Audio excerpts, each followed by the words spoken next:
दोस्तों आज आप लोग को पता है कि मार्केट में तरह तरह की दवाई आती हैं। जो दवाई को कंज्यूम करने वाला व्यक्ति है वो खुद कंफ्यूज हो जाता है कि आखिरकार मैं किस कंपनी की दवा किस क्वांटिटी के अंदर कंज्यूम करूं ताकि मैं अपनी सेहत के अंदर सुधार कर सकूं।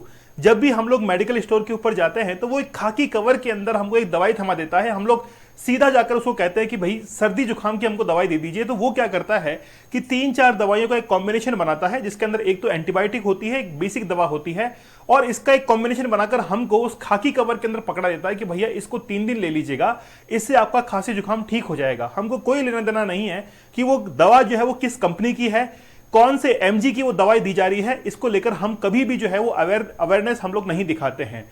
हद तो तब हो जाती है जब मार्केट के अंदर ये भ्रम फैलता है कि ये दवा जो है वो असली है कि नकली है। खासतौर पर हम लोग भ्रमित तब भी होते हैं जब दवा के लिए हमको बताया जाता है कि ये तो ब्रांडेड है, ये जेनरिक मेडिसिन है, आखिरकार आप कौन सी दवा लेंगे। तो हमको ये भी पता नहीं होता है कि ब्रांडेड कौन सी है और ये जेनरिक मेडिसिन क्या होती है। रिसेंटली मार्केट के अंदर कुछ दवाएं ऐसी ही सर्कुलेट हो रही थी जिनकी जबान पर, यानी कि हमारी जबान पर उन तमाम दवाओं का नाम था। जैसे हम लोग पैरासीटामोल की बात करें, हम लोग पेंटा एसिड्स की बात करें, ऐसी बहुत सारी दवाएं जो है वो हम लोग आए दिन मेडिकल स्टोर से लेकर और फिर उसको कंज्यूम किया करते हैं।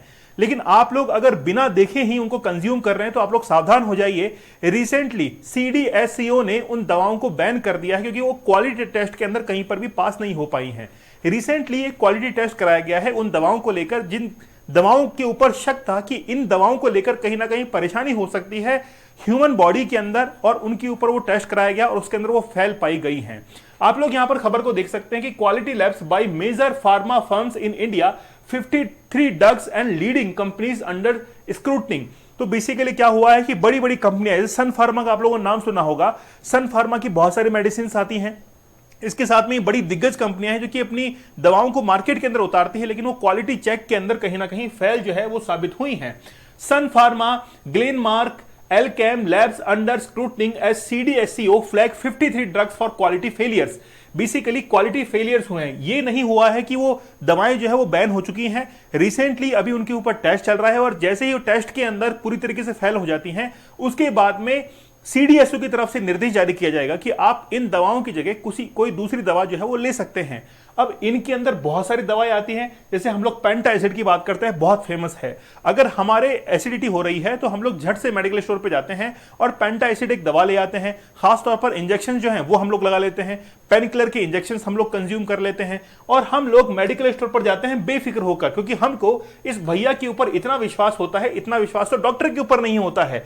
हम लोग 20 रुपए, 30 रुपए या 50 रुपए देकर मेडिकल स्टोर से इनके पास में इस खाकी दवा के अंदर, खाकी जो रैपर होता है उसके अंदर दवा को पैक करा के ले आते हैं और 3 दिन तक उस दवा को लेते हैं। जब वो दवा असर नहीं करती है तो हम लोग फिर भी उस मेडिकल स्टोर के ऊपर इतना बिलीव करते हैं कि दूसरी बार और पहुंच जाते हैं। फिर भी अगर फायदा नहीं होता है तो फिर हम लोग अंत में डॉक्टर के पास में जाते हैं और वहां पर जाकर उन मेडिसिन को लिखवाते हैं कि अब तो हमको दवा लेनी ही पड़ेगी। लेकिन डॉक्टर्स मेनली क्या करते हैं कि अपने ही कमीशन को बचाए रखने के लिए या फिर अपना कमीशन ज्यादा लेने के लिए उन दवाओं को उस पेपर के ऊपर लिखते हैं, उस कागज के ऊपर लिखते हैं जिनसे उनका ज्यादा फायदा होता है, पेशेंट्स का कम फायदा होता है, क्योंकि वो सभी जेनरिक मेडिसिन होती हैं। आप लोग सोच रहे होंगे सर ये जेनरिक मेडिसिन का क्या बवाल है।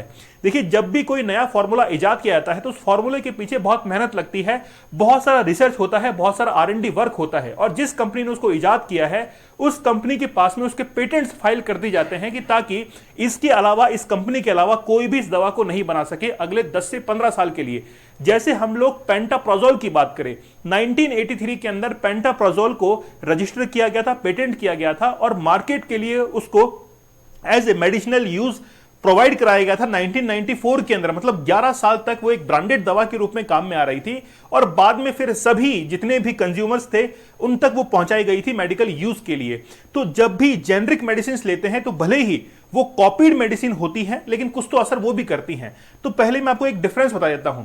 ब्रांडेड दवाएं बेसिकली पेटेंट दवाई होती है जिसके बारे में मैंने आप लोगों को बताया, उन्हीं का कॉपी जो है वो मार्केट के अंदर सेम सोल्ट के साथ में उतारा जाता है, लेकिन उनके ऊपर इतना R&D वर्क नहीं होता है क्योंकि उन तमाम जो कंपनीज हैं उनके पास में वो पैसा नहीं है ताकि वो एक रिसर्च एंड डेवलपमेंट करवा सके और एक असली दवा जो है वो बना सके। इसलिए क्या करती हैं कि जो पेटेंट दवा है उनका फॉर्मूला, उनका जो सॉल्ट होता है उसको कॉपी करती है और मार्केट के अंदर उतार देती हैं। उसके मतलब जो ब्रांडेड कंपनी है उसके कंपैरिजन में जेनरिक मेडिसिन कम असर करती हैं। कई बार ऐसा भी होता है कि कोई ब्रांडेड मेडिसिन है जिसका पेटेंट किया हुआ है और वो पेटेंट जैसे ही 10 से 15 साल के अंदर समाप्त होता है, उसके बाद में कोई दूसरी कंपनी उसका प्रोडक्शन करने के लिए तैयार हो जाती है, क्योंकि अब तो पेटेंट जो है उसका समाप्त हो चुका है। तो आज हम लोग मार्केट के अंदर देख रहे हैं कि एक कंज्यूमर जो होता है वो भ्रमित हो रहा है। आज पैरासीटामोल की कई रेंज आती है, जैसे 500 mg की जो पैरासीटामोल आती है, पैरासीटामोल IP, वो अब इतना असर नहीं कर पाती है जितना कि आज मार्केट के अंदर पैरासीटामोल 650 आ रही है, जिसको हम लोग डोलो 650 कहते हैं। उसके हैबिचुअल में आज हमारा शरीर बन चुका है। चलिए बात करेंगे आगे, लेकिन उससे पहले 100 डेज का हार्ड चैलेंज, जिसमें आप लोग पोर्नोग्राफी से दूर हट सकते हैं। देखिए, हो सकता है कि स्टडी ग्लोस का जो प्लेटफॉर्म है उसको आप लोगों ने ये समझा होगा कि हम लोग केवल और केवल स्टडीज के लिए मटेरियल उपलब्ध करवाते हैं। देखिए, ये प्लेटफॉर्म जो है वो नॉलेजेबल प्लेटफॉर्म है। अलग अलग तरह की नॉलेज जो है वो आप लोग के पास में पहुंचनी चाहिए एक अवेयरनेस के तौर पर। खास तौर पर हम लोग स्टडीज के पैरेलल के अंदर नॉन एकेडमिक कोर्सेज भी चलाते हैं, जिनके अंदर ये वाला एक कोर्स है। तो आप लोग 100 डेज चैलेंज को जरूर एक्सेप्ट कीजिए। अगर आप लोग पोर्नोग्राफी को देखते हैं तो आपके सबकॉन्शियस माइंड को कहीं ना कहीं रिफ्रेश और रीप्रोग्राम करने की जरूरत है, क्योंकि उसके अंदर पोर्नोग्राफिक इमेजेस जो हैं वो बार बार सामने आती हैं। तो चैलेंज कूपन कोड यूज करके आप लोग इस कोर्स के साथ में जुड़ सकते हैं। आप लोग चाहें तो 175 डेज का हार्ड चैलेंज भी आप लोग ले सकते हैं। आप लोग बोलते हैं कि नहीं सर, हम तो 175 डेज का हार्ड चैलेंज लेंगे। ये हमारा एकेडमिक कोर्स है जीके जीएस के लिए, जिसमें 10,000 MCQs आपको कवर करवाए जा रहे हैं for history, polity, geography, economic, science. 4 PM पर डेली आप लोग की लाइव क्लास होती है। चलिए बात करते हैं कि आखिरकार हुआ क्या है। India's apex drug regulatory body है central drug standard control organisation, CDSO उसको कहा जाता है। बेसिकली इस ऑर्गेनाइजेशन का काम यह है कि जितनी भी मार्केट के अंदर दवाएं हैं और दवा को बनाने वाली कंपनीज हैं, उनके स्टैंडर्ड्स को ये रीचेक करती है और क्वालिटी को कंट्रोल करती है। इसी तरीके से आज 53 जो मेडिसिन थी वो अब इसकी क्वालिटी चेक के अंदर पास नहीं हो पाई, और उसके कारण इसको क्या कर दिया गया है, एक रेड फ्लैग जो है वो दिखा दिया गया है। देखिए, इस कंपनी की मतलब इस ऑर्गेनाइजेशन की तरफ से ये जो क्वालिटी चेक है वो हर महीने होता है। हर महीने अलग अलग जगह से उन मेडिसिन को इकट्ठा किया जाता है और लेबोरेटरी के अंदर टेस्ट किया जाता है कि क्या वाकई में ये इंसान जब कंज्यूम करता है तो कहीं सेहत के लिए उसके ऊपर कोई एडवर्स इफेक्ट तो नहीं है। इसके टेस्ट जो है वो किया जाता है। इसके अंदर सन फार्मा लैबोरेटरीज लिमिटेड है, ग्लेनमार्क फार्मास्यूटिकल लिमिटेड है, एल्केन हेल्थ साइंस लिमिटेड है। इनके द्वारा बहुत सारी दवाएं जो है वो मार्केट के अंदर हैं। जैसे पेंटासिड की हम लोग बात करें, पैरासीटामोल टैबलेट्स की हम लोग बात करें, कैल्शियम और विटामिन D3 की जो टैबलेट्स हैं वो आज मार्केट के अंदर हैं, लेकिन वो पूरी तरीके से एक क्वालिटी चेक के अंदर फेल हो चुकी हैं। तो क्या अब हम लोगों को इन दवाओं को कंज्यूम करना चाहिए? देखिए, CDSO की बात करें तो CDSO हाल ही के अंदर अक्टूबर महीने के अंदर 14 से लेकर 18 अक्टूबर के बीच में 19th international conference of drug regulatory authorities के एक सेमिनार को कंडक्ट करवा रहा है। ये एग्जीबिशन लगने वाली है और उसके अंदर फ्री जो है वो पार्टिसिपेट कर सकते हैं। ये इतनी बड़ी संस्था है कि पूरे भारत के अंदर ये क्वालिटी कंट्रोल्स को जो है वो चेक करती है, ताकि सभी दवाएं जो है वो कंज्यूमर तक एक वेल क्वालिटी और क्वांटिटी के साथ में पहुंचे। तो इस ऑर्गेनाइजेशन ने इन दवाओं को बैन कर दिया है। दवाएं कौन कौन सी हैं? जैसे आप लोग देखते हैं एमोक्सिलिन। रिसेंटली CDSO ने एक लिस्ट जारी की, एक PDF जारी की है कि भाई 53 जो ड्रग्स हैं उनमें से 48 की लिस्ट जो है वो तो अभी हम लोग जारी कर देते हैं। आप लोग यहां पर देख सकते हैं, जैसे कैल्शियम विटामिन D3 की जो टैबलेट्स आती हैं 500 mg की, उसको भी यहां पर क्या किया गया है, क्वालिटी चेक के अंदर फेल कर दिया गया है। और भी कई सारी जो मेडिसिन है, जैसे पेंटाप्रोजोल है, पेंटाप्रोजोल आप लोग लेते हैं और मेडिकल स्टोर पर जाकर कहते हैं कि हमको डोमपेराडोम जो मेडिसिन है वो चाहिए, और वो झट से आपको एक टैबलेट दे देता है। लेकिन अगर आगे से आप लोग अगर वो दवा को लेते हैं तो आप लोग थोड़ा सा उसके अंदर सतर्क हो जाइए, क्योंकि वो अब क्वालिटी टेस्ट के अंदर पास नहीं हो पा रही है। पैरासीटामोल टैबलेट आती है IP 500 mg, ये भी क्वालिटी टेस्ट के अंदर पास नहीं हो पा रही है। लेकिन पास क्यों नहीं हो पा रही है उसका रीजन हम लोग फाइंड आउट करते हैं। देखिए, रिसेंटली गवर्नमेंट ने 156 FDC फिक्स्ड डोज कॉम्बिनेशन को भी बैन किया था। मान लीजिए कि आपके सर्दी जुकाम है, जब आपके गले में दर्द होता है तो आप क्या करते हैं, मार्केट के अंदर जाते हैं और वहां से एक टैबलेट ले लेते हैं। आपकी बुखार है तो आपने पैरासीटामोल ले लिया है, अगर आपके जुकाम है तो आपने उसके अकॉर्डिंग एक दवा ले ली है। तो फिर कंपनी वाले क्या करते हैं कि एक ऐसी FDC मतलब फिक्स जो ड्रग कॉम्बिनेशन है इसको इजाद करते हैं कि तीनों का एक ही जो कॉम्बिनेशन है वो आपको एक ही टैबलेट के अंदर देखने को मिल जाएगा। इसको हम लोग FDC कहते हैं।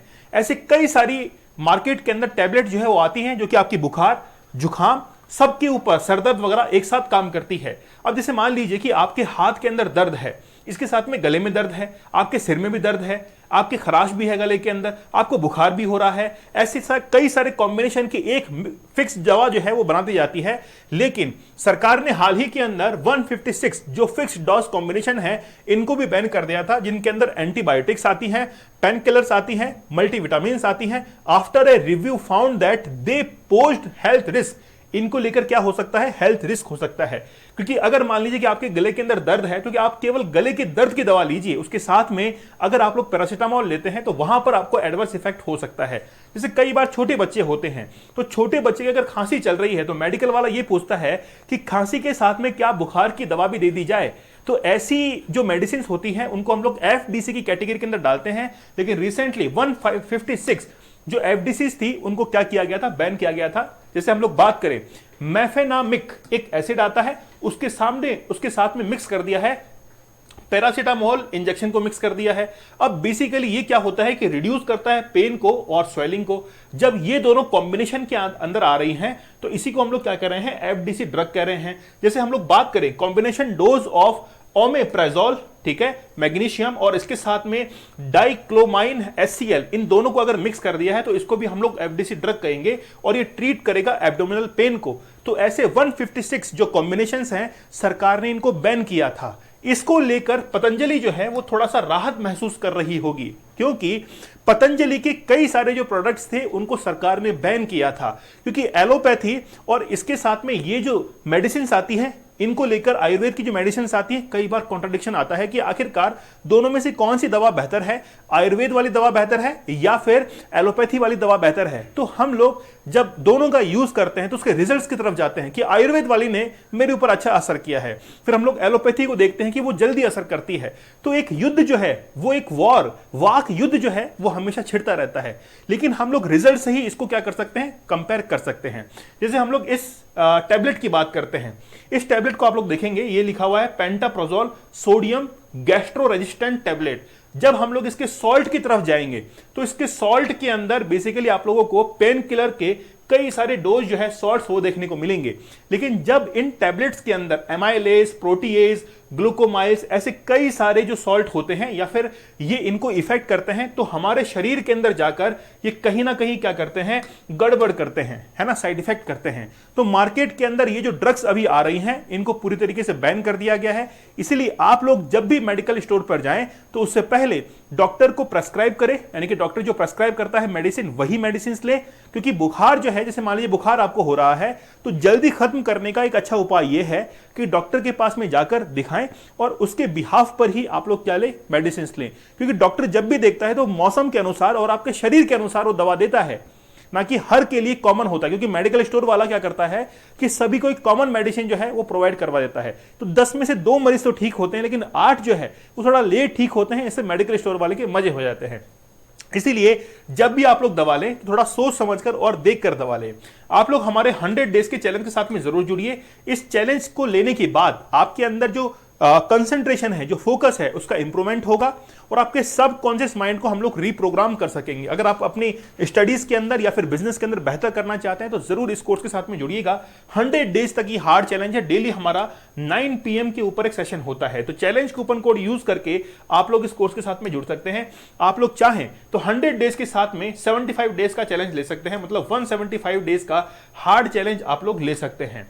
जीके जीएस का, यानी कि हमारे हिस्ट्री, पॉलिटी, ज्योग्राफी, इसके लिए एक बैच चल रहा है, आप लोग उसको जरूर ज्वाइन कीजिएगा। तो मिलते हैं आप लोगों से अगले सेशन में, तब तक धन्यवाद, थैंक यू, जय हिंद।